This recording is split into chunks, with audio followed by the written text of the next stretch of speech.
A quick note before we get into the episode. Oversharing is a podcast for entertainment purposes only. It is not a medical podcast and does not constitute medical or psychological advice. Always seek the advice of your physician or mental health professional.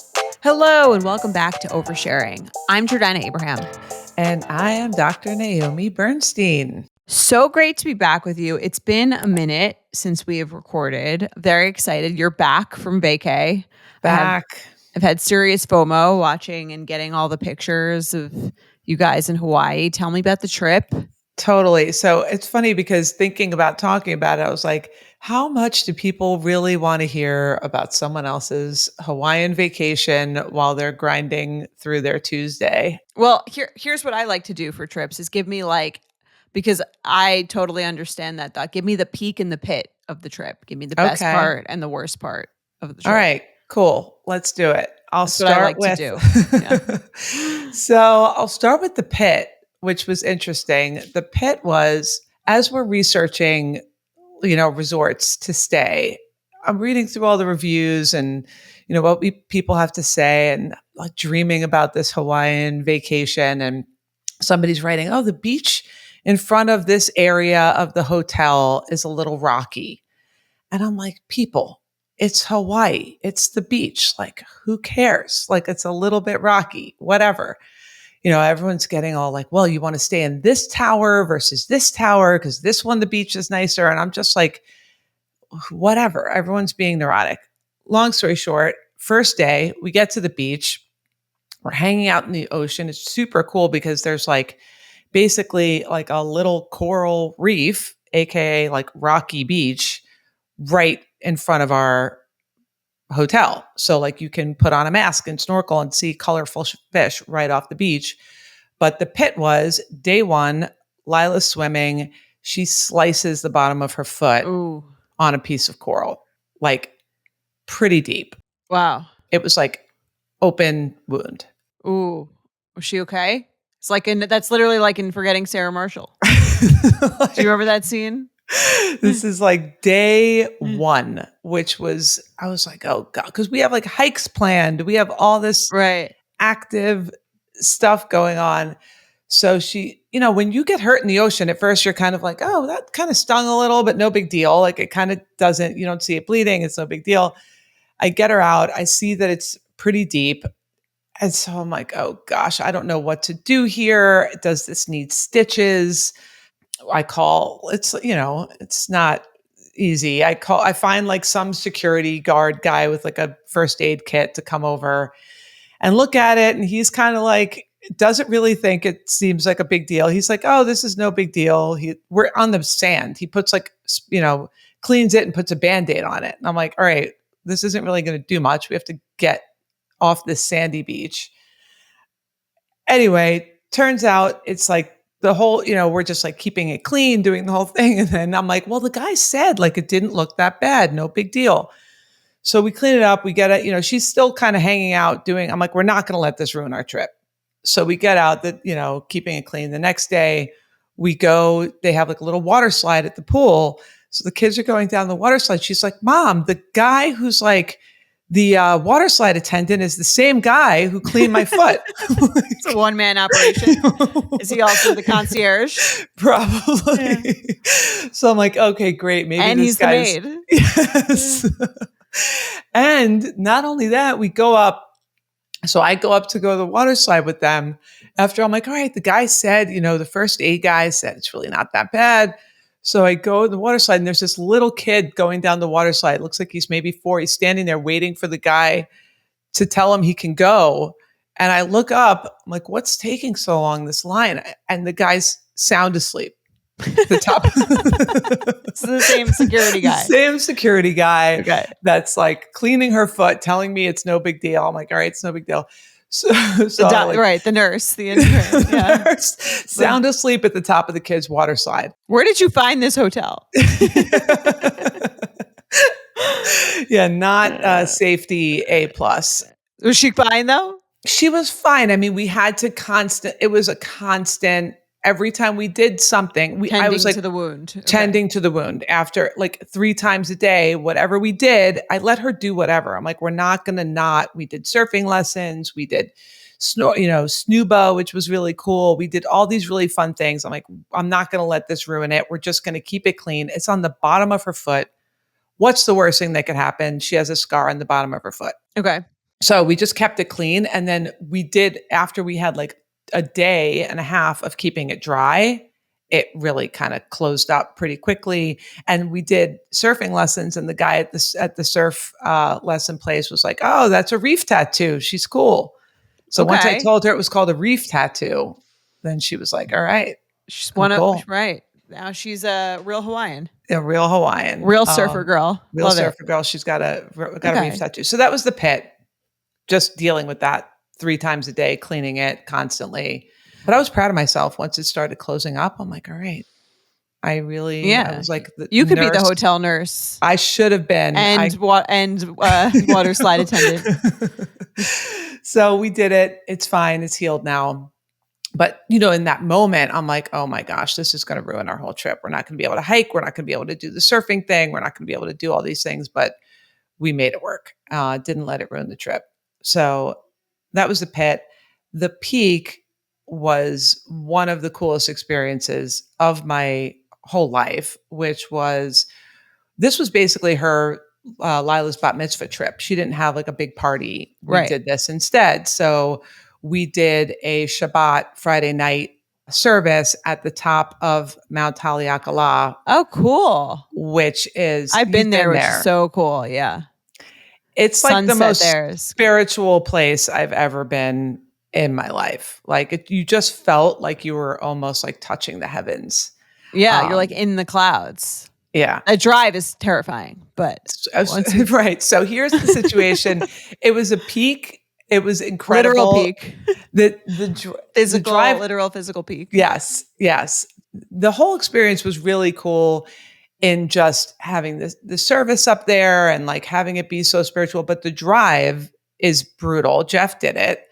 And he was like anxious about it the whole time. And then when you do the sunset, you have to do the same drive down in the dark. Yeah. And for anyone who has any remote fear of heights, it's terrifying. I don't even have a fear of heights, but I was terrified. Yeah, it looks like if you fall, looks like you're going to drive off a cliff into the clouds, like skydive down to your very death. Bad visibility. Yeah. Yeah. I remember Mike was driving and I was just like shaking and just like trying. He was fine, thankfully. Yeah. As the driver, I guess that's all that matters. But I was freaking out.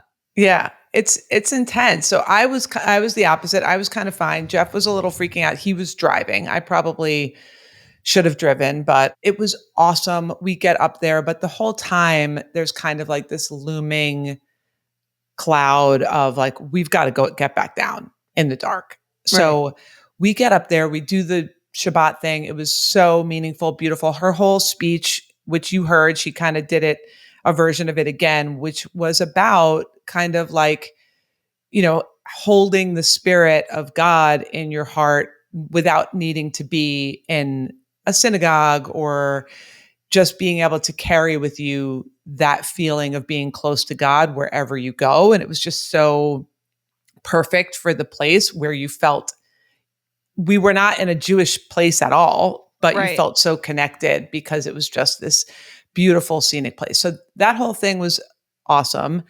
Then it gets pitch black and the stars that came out were unlike anything I've ever seen in my life. And I am a little bit of like an astronomy geek. Like I like seek out dark sky parks and like want to go stargazing. And so once the stars came out, I was like, I want to stay here as long as humanly possible. Like I just wanted to stay and let the sky get darker and darker and darker. And Jeff's kind of like having this anxiety about driving back down. So he's kind of like, I think we should go soon. I think we should go soon. So it was an interesting experiment in like maximizing, like we had this beautiful sunset experience. I'm looking at these stars and I'm like, I don't want to leave. Like, I just want to stay here. And I'm kind of trying to be respectful of the fact that he's going to drive back. Why didn't you just drive? Well, I should have driven up because I really don't see well at night. Like I could have driven up, but I probably couldn't. So that was an empty gesture, right? No, the drive up Yeah. was the gesture. I Yeah. could have driven up because it was light out. Okay. I couldn't really drive back. Yeah. If I brought my glasses, I could have. When I wear my contacts, I get like a glare. I can't see that well. It's truly a terrifying drive. I remember yeah. being like, I feel like this shouldn't be legal. I remember thinking Right. that when you're going like I feel like you should have to have like a degree or a certification to drive up or down this mountain. Yeah. The drive down actually, I think, ended up being better because you can't see the clouds and you can't feel as much the fact that you're so 10,000 feet up in the air. Right. And you just follow like the reflectors on the road. The drive down seemed better, but it was this idea of like, I want to stay here forever, but like I need to be a good wife and human and like respect that he wants to go and leave. That's what marriage. was like the most beautiful experience. So if that is marriage right there, being like, I think in vacation in general with other people, sometimes when you do these once in a lifetime type vacations, there is a little bit of this scarcity mindset of like, I need to soak this all up. I need to soak this all up. Right. And that I think when people have some types of vacation conflict, when you're traveling with other people, a lot of times it is around everyone trying to like maximize and soak up what they think is the most important part of their trip. And it might not match up with what other people want. Right. Do you remember we had this email like years ago at this point, where the wife was like, they'd flown first class. I think it was their honeymoon. And she was really annoyed that he slept the whole time. Yes. Right? Where Yes. he was trying to like maximize this experience. And she was angry that his version of maximizing the experience wasn't the same as hers. Yeah. Totally. So yeah, like his maximizing was like, okay, we got up here, we did it. Glad we got that done. I want to get home in one piece. And mine was like, I want to lay here until 4:00 in the morning. But it was, oh my gosh, really, and just so spiritual. I won't get into all that necessarily, but just feeling so connected and really feeling, like I had a good talk with the girls up there. I was just in a spiritual moment and just kind of telling them, find this in your life. Like, don't worry. We all get wrapped up in getting good grades and being the best and being pretty and being popular and, all our earthly little things that we focus on. And when you're up there in that place under those stars, you're just like, it's really important to find those moments where you feel small and, there's something larger than you. It's really powerful. So that was pretty awesome. I love that. What a great message. Did you use that tour guide thing I told you? I did. That actually fun, helped because you're kind of like, I'm not alone. Like, right. This guy does this for a bunch of people. Right. Yes. It made you feel when you're wandering through either like the road to Hana and like you're kind of in the middle of the jungle. You're like, all right, he knows where you are. It's crazy. Yeah. He literally was like, and you might start to smell the scent of like the fermented mangoes and like that were falling from the mango. And the second he said it, I'm like, I smell fermented mangoes. It was crazy. So cool. Yeah. It's like having a really great tour guide that you don't have to like tip or speak to. Yeah. It was awesome. Great recommendation. It was really cool. But I was into all the history and learning. And after a while, the kids were like, do we have to listen to this guy? Like, he's going on and on. I can see that. Yeah. But it was funny because it was just me and Mike when we did all that stuff. And so it was like a third person in the car. It was like kind of a little friend. Yeah. Totally. So that was the peak and the pit. I like your strategy there. And love it. I'm so happy that you guys had that trip. It looked beautiful. Yeah. And but I really next time I'm coming. Yes, please. You would have, I mean, I know you did it, but we did everything. We did all the things that we're to do.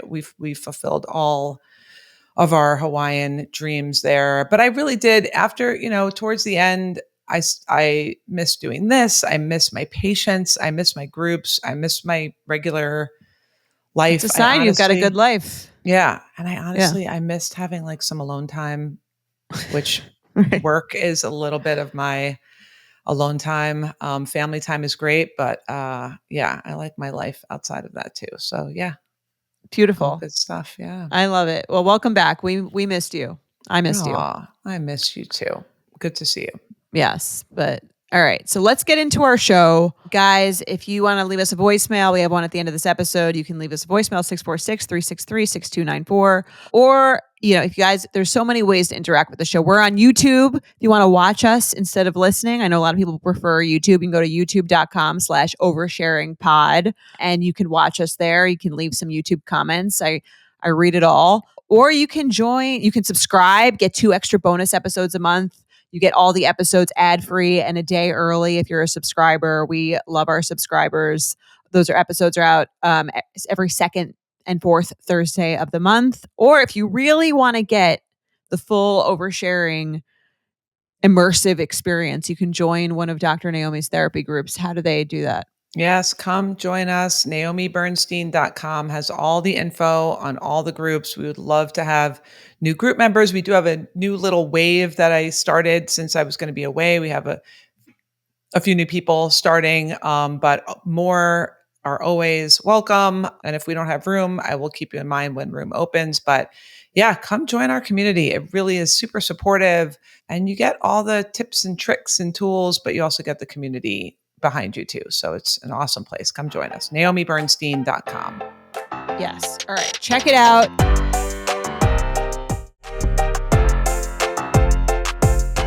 Let's get into our show. I'll read our first email. Let's do it. Which is a overshare/craft my text. Again, if you want to email us, oversharing@betches.com. We'll take all of your emails, feedback. We do some feedback episodes every month where we read, your reactions to our opinions, good and bad. So email us, oversharing@betches.com. Hi, Jordana and Dr. Naomi. I have what I think would be a craft my text, although I'd like to have this conversation in person if possible. My husband and I have an 8-month-old daughter who has been going to an in-home daycare 3 days a week since she was about 3 months old. We chose this daycare because it is super close to our house and allowed us to be part-time, which is difficult to find, and she was recommended. I will preface this story by saying that she and her husband are a little odd, just seem to be a little socially awkward.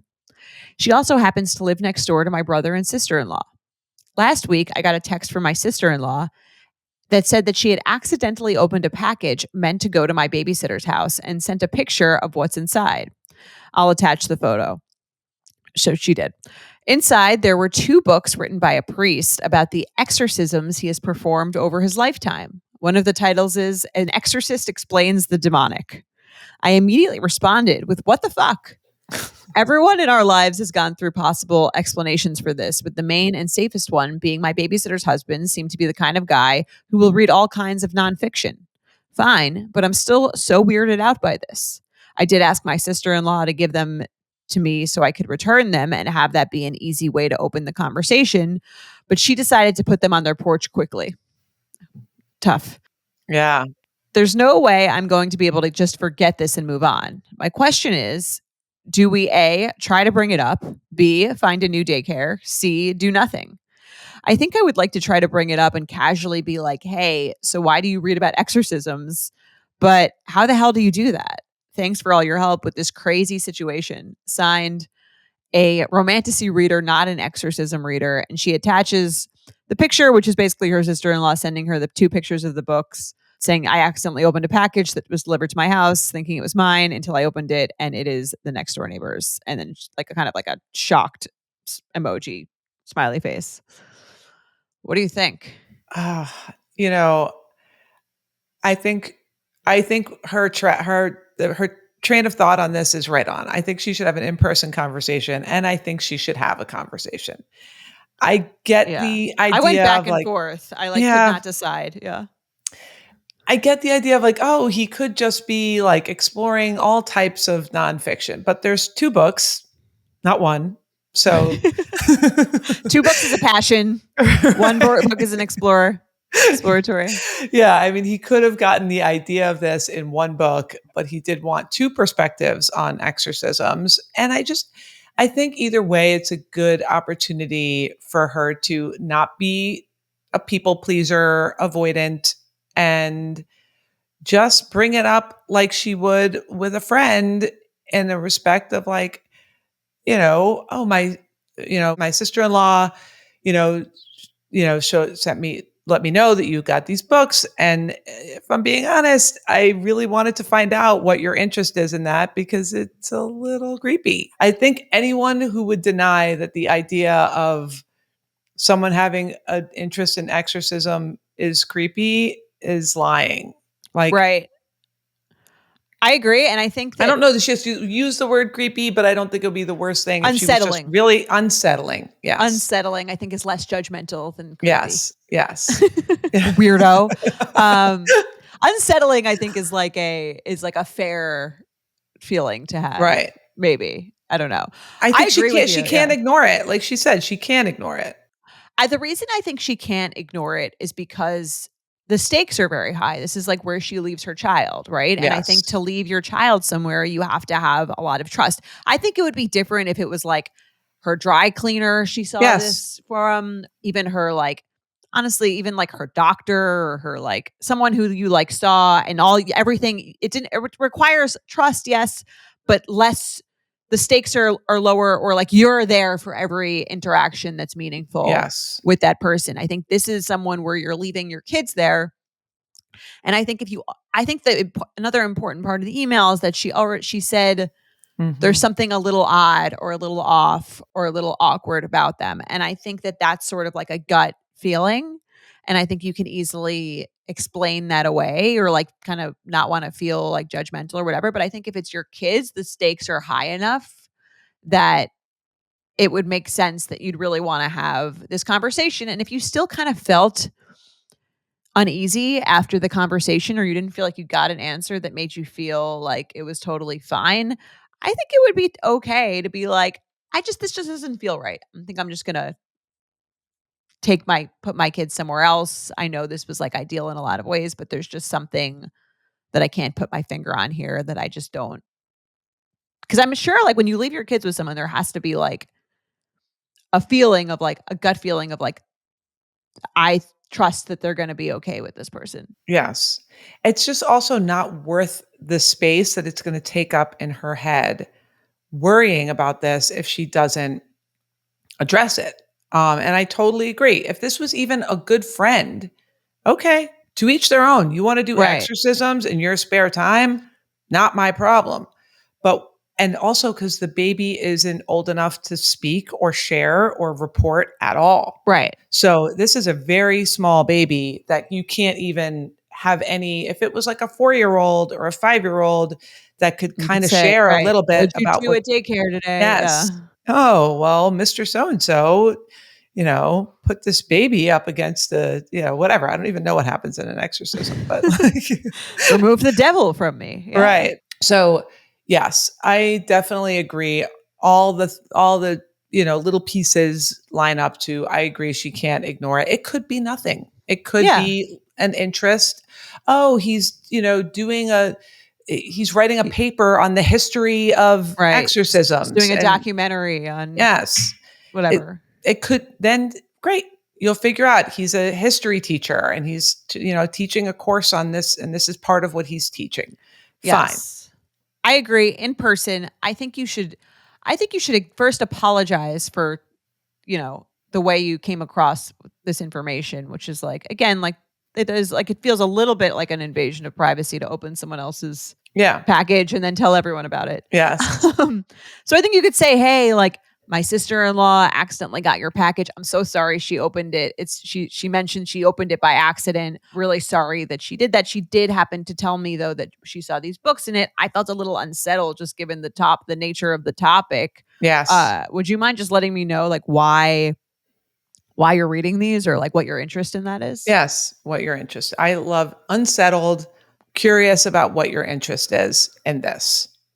I think, and I agree, an apology on, how you came to find out about it. But I don't think you can move on dropping your child off there every day and having this in the back of your mind. And maybe there is some great, easy explanation. Wonderful. You'll put your mind at ease. And I do think part of being in that daycare type role is that you do have to answer to the parents for things that you do because you have a super important role in their children's lives and they're really trusting you. So I hope that this person would be understanding of your concern.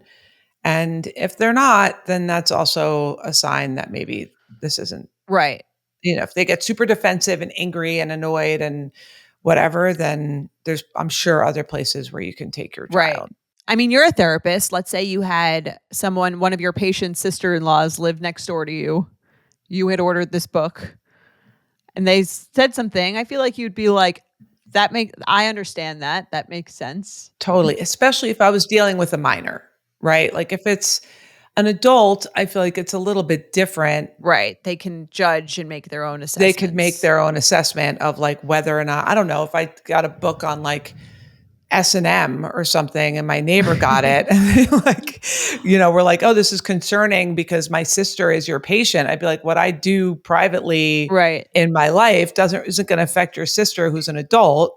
But if they had a child in therapy with me, I'd be like, oh, wow, yeah, I could see that, why that might be a little more concerning because children are not capable of making those same judgments of how they're being treated in these types of situations, especially a baby who can't even talk. So, right.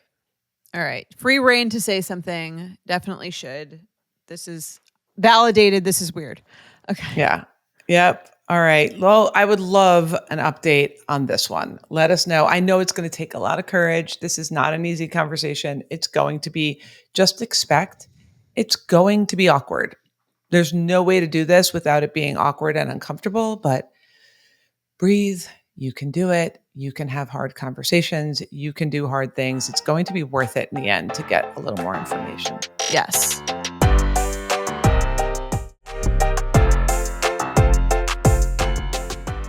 All right. I will read our Betchicist. Let's do it. Hi, Oversharing. I wanted to get your take on something that still irritates me even now when I think of it a year later. I'm a woman who's child-free by choice, and my best friend is a straight guy I've known since high school. We're both in our late 30s now. A couple of years ago, he got married, and last year they made a conscious decision to have a baby. To give you an idea of the couple's vibe, their co-ed bachelorette party was taking Molly and acid while camping for the weekend at a Renaissance fair. It's a vibe. It's a vibe. When I got the invite to their baby shower, I noticed the evite said nesting party. Having never heard that term, I asked what it meant, and my friend said it was something his wife wanted to do, and we'd be putting together baby furniture and things like that, which sounded refreshingly practical. What it actually meant was, come clean our house. This is so funny. I'm so glad we got this one. Oh, love it. Thank you for sending this. Never thought this would be a thing. I drove up 3 hours for the party and walked in to find one guest scrubbing the kitchen counters while another was cleaning out and organizing the soon-to-be parents' fridge. Turns out, sure, there was music, a snacks table, and drinks, but everyone also had to pull a chore slip from a bucket. I got, take old mattress to the dump.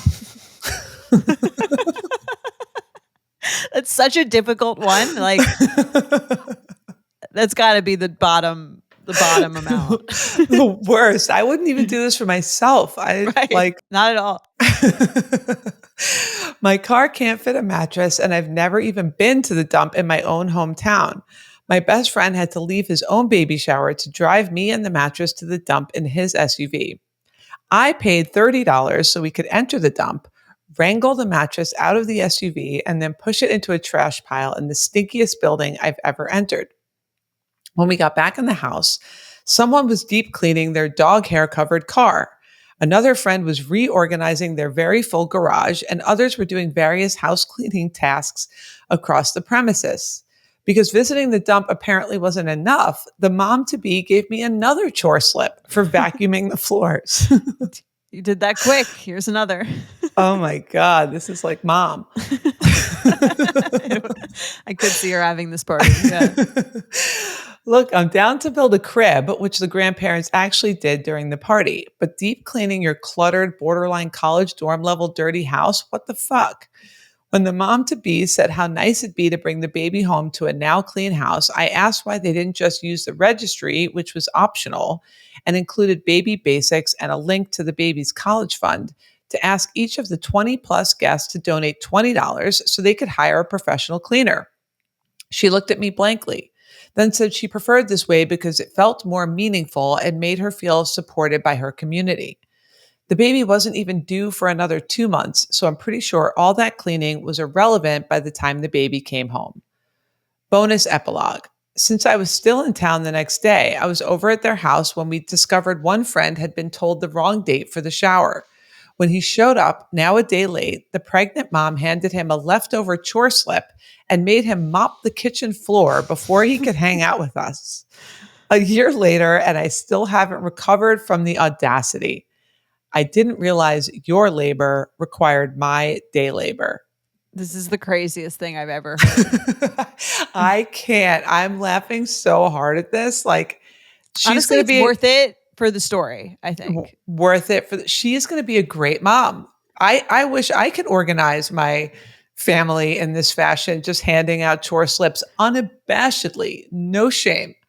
Right. At first, when I read this, I'm like, I understand. There is something nice about this in theory, if you lived like on a kibbutz or in some sort of like commune community where this is what everyone did for each other.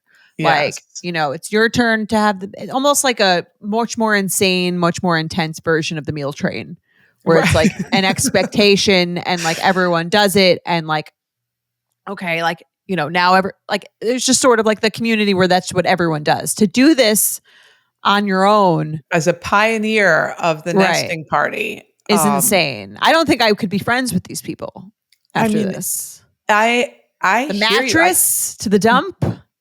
It's crazy. It's the I agree with you. I like the concept, and even this listener liked the concept of the nesting party, which I think would be cool if it was kind of like, we're painting the baby's room. We're all going to sit around and I'm going to help you put together the baby swing or the crib or like something that doesn't feel like dirty manual labor. That's something, and it's almost like with no regard for the people doing it. Not like, hey, would you mind this thing that's not that bad? Like, I don't know, like unboxing something or right. No gratitude, really. Or even like painting or something that's kind of like a fun thing. Like, would you guys mind? We're going to all paint this room together. That feels taking a mattress to the dump, cleaning out their fridge and their after car. Someone drove 3 hours. Oh my gosh. I would be livid. I can't. I would text everyone I knew like the entire day. I mean, here's the thing. It would be worth it to me because I would use the story. I would tell the story all the time. I would be texting everyone. I would be talking so much shit about them just like day to night. Like anytime anyone mentioned them, I would tell the story. This is a good party story. This is a good, like the lull in conversation. Let me tell you about the craziest baby shower I've ever been to. Yeah. Yeah. This is, I mean, I don't see a world. I like the idea of making these types of things more practical. Like I get the concept of maybe I have an older niece or nephew that I have a lot of hand-me-downs. I don't need a baby shower where I get a bunch of baby gifts that I don't really need, or I'm just going to make a registry just because that's what you're supposed to do. So I like that. I like the concept of like maybe even the combined bachelor, bachelorette. If that's what they feel their vibe is, do your own thing. Go for it. Yeah. But making people without regard to the fact that she drove 3 hours, then the friend the next day that came late and he has to mop their floor before he can hang, like all of this sounds so nervy. Entitled. Great concept, horrible execution. Yeah, I don't even know if there's a question in here, but validated that this is not ethical. I don't think this is ethical, I would say. It is in line with like the no wedding gift thing that was like, oh, and instead of a gift for the wedding, we're going to have you contribute to our house fund like before the wedding. That would be fine if the registry was just like baby fund. Donate what you wish. I think that would also be fine. This also to not tell people before they decide like what that means. Yes. I think like this would maybe be okay if you explicitly in the invitation was like, listen, this is how it's going to gonna like, this is what we're doing. Everyone's gonna pull a chore. They could range anything from bringing our mattress to the dump to vacuuming our floors to deep cleaning the bathroom toilets. Right. Oh my god. And like, this is the day, RSVP, yes or no. That, okay, like fine. That's what you want to make it. You're kind of like giving, because people are always like, what can I do to help? If you're giving them you're letting them know that this is what they could do. And then you can choose to attend. I don't think this listener would have attended if she knew that that's really what it meant. Or even it seems like the vibe, what you said, or, hey, we're going to have a chore slip jar. If you'd like to grab a chore and help out, that would be awesome. If you want to sit and have drinks and snacks, that's cool too. Not like aggressively handing someone slip after slip. I mean, they certainly wouldn't be getting a baby gift from me. That's oh my gosh. And she paid $30 to get into the dump. And she drove 3 hours. This is crazy. Crazy. I'm so glad we got this story because I feel like I can tell I'm it to people. Share it. Yes. Thank you for sending this. It's worth it for the story. Indeed. Yeesh.